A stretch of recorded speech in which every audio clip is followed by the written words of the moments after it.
I think we all agree it's probably not to help them.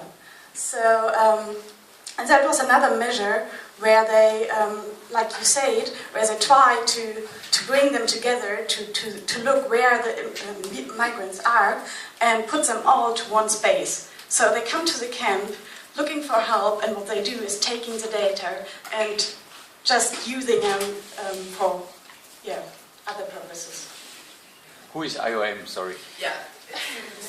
Sorry, it's the International Organization of Migration. They used to be an independent intergovernmental agency. They've just joined the United Nations. So ostensibly, they're for migrant rights, but they are heavily funded by the states that are trying to prevent migration. And right now they're doing a program in the Sahara Desert, which is EU funded, which is designed to prevent migration. So they're supposed to be for migration rights, but they're, Just one quick one.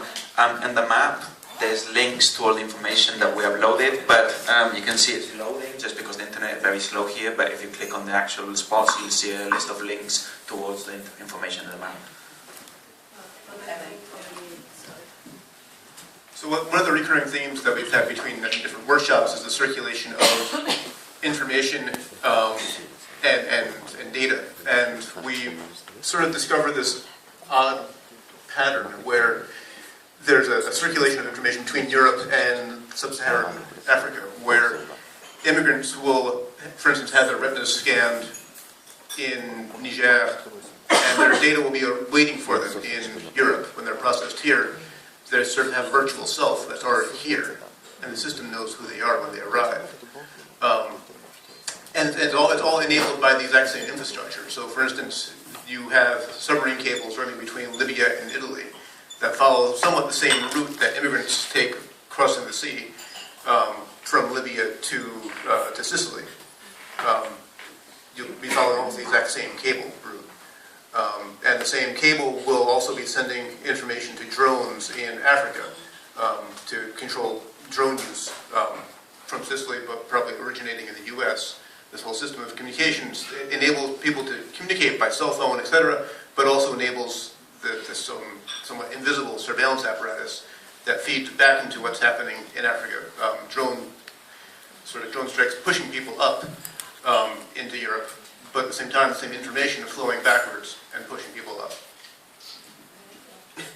Just one thing again about the source. Jutta brought this issue.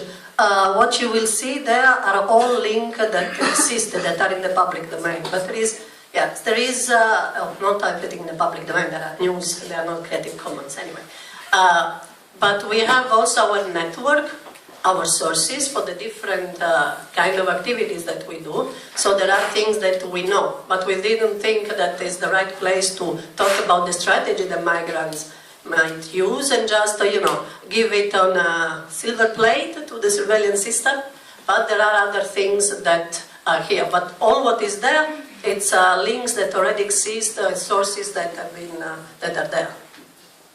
I just have one comment regarding refugee and immigration, because we've discussed this a lot, how much it's beneficial or not to use the word of the label of refugee. And I just want to say that there is legal aspect to that, because according to the Dublin Convention, if somebody is not, or the UN, especially for the UNCHR, if somebody is not classified as a refugee, then they are deprived or not, they cannot access certain rights. So yes, we don't use refugee in what we do, for example, but in humanitarian aid and sometimes politically in media, I think we should be careful about also not overcoming this just for the sake of the vanity of our political commitments.